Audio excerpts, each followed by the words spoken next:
now to this question. Do the masks that you wear every day really stop your cough or sneeze? Florida Atlantic researchers turned out the lights to track the spread and just how well the masks work. Using a dummy, they fill its mouth with a mix of glycerin and water.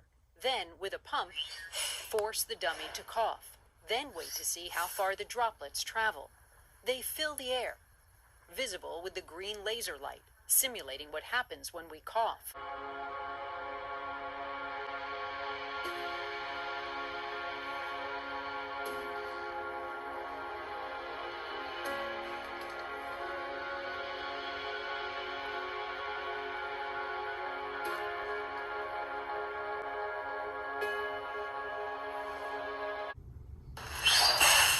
That's what a heavy cough might look like when you're not wearing a mask. Take note how quickly the simulated respiratory droplets spread. 1. The droplets expelled traveled a distance of 3 feet almost immediately. Within 5 seconds, the droplets were at 6 feet, then 9 feet in just about 10 seconds. Remember, 9 feet is 3 feet beyond the recommended social distancing guidelines. Already reaching roughly 9 feet now. It's still moving farther slowly. The fog of droplets lingered in the air, but kept moving forward, taking just another 30 to 40 seconds to float another 3 feet. It's getting closer to 12 feet now. Yes, he said 12 feet. Over and over again, the simulated droplets blew past the 6-foot mark, often doubling that distance. Certainly, if you're not wearing a mask, you're supposed to cough into your elbow. But if you cough into your hand, this is what happens. Let's turn out the lights. I'll put my hand up against the mouth of this dummy and simulate a cough. You can see the droplets spray in all directions. They may not travel as far, maybe about 3 feet or so, but they spray everywhere, and they can linger in the air.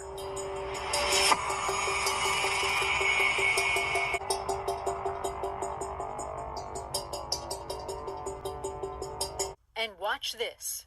Even when we put a simple mask on the dummy, particles still dispersed from the sides of the mask, though they didn't travel very far. Loosely folded and bandana coverings work to some extent. Results showed droplets traveled more than 3 feet with bandanas, compared to 2.5 inches with a quilted cotton mask.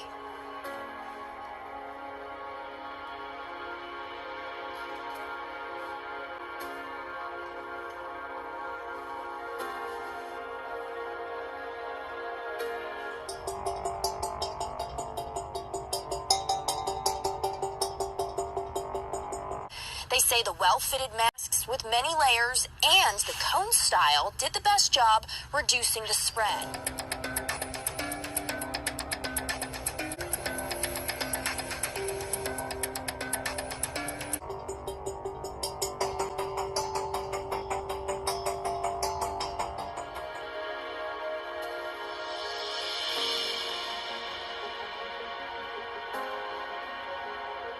Professors say the droplets become less dense the further they travel, but they still hang in the air, still with the ability to carry disease.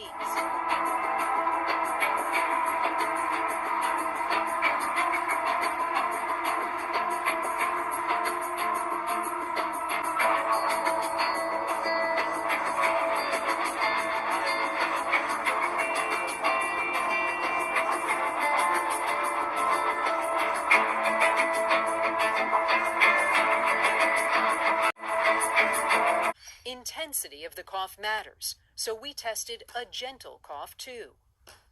The lighter cough didn't go very far at all, about 3 feet, but the question remains, how close is too close? So how often should you wash your masks? Dr. Wolfson explained it depends on the mask, but for some, you can treat them like you would your socks. When you're done for the day, you clean it. But what's right for you, a mask or a face shield? I would wear a face shield as the preferred face covering in public over a homemade mask, over a surgical mask. Dr. Amish Adalja is an infectious disease doctor at Johns Hopkins University. Help people understand, why is a face shield effective? Not only does it cover your mouth and your nose, it also covers your eyes. And we know that the eyes are an important route of infection. We know that people who wear masks are touching their face constantly to adjust them. When you wear a face shield, that really is not an issue. I can actually even drink while wearing it. And a bonus, The facial recognition on my phone works.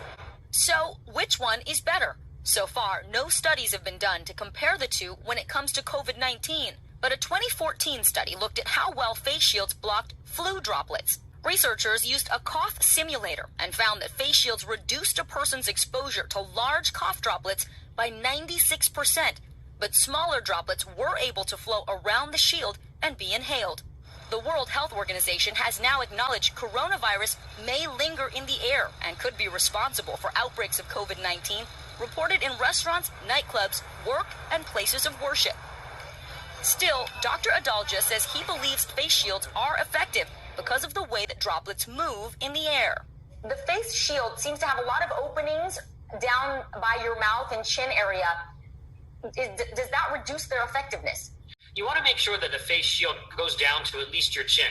And there are definitely going to be an opening there. But I don't think that you're seeing many people get infected where a droplet comes down and then goes back up. Most of those are going to fall to the ground under the action of gravity. Dr. Adalja says cloth masks prevent you from spreading the virus, but he thinks face shields offer two-way protection. However, the CDC currently does not recommend using face shields for normal activities or as a substitute for cloth face coverings. Back in June, with help from a Columbia University microbiologist, we showed you how 3 different masks contain bacteria and droplets from my cough, droplets that could carry coronavirus. Nothing grew on the Petri dishes when I had my nose and mouth covered, but look at what grew when I didn't. Whether it's a shield or a mask, public health experts agree covering your nose and mouth will reduce the spread of COVID-19. Now, healthcare workers have worn face shields for years, usually in addition to a mask because they have higher exposure to sick patients in Hoda. But if you have breathing issues, talk to your doctor. This could be a partial solution for when you're walking around outside. If you're inside, I would advise you should still wear a mask because of the indoor air circulation issues. And let's say you're on a plane, I'd wear both. You have the eye protection, you've got the mask. It may seem like overkill, but I don't want to get sick.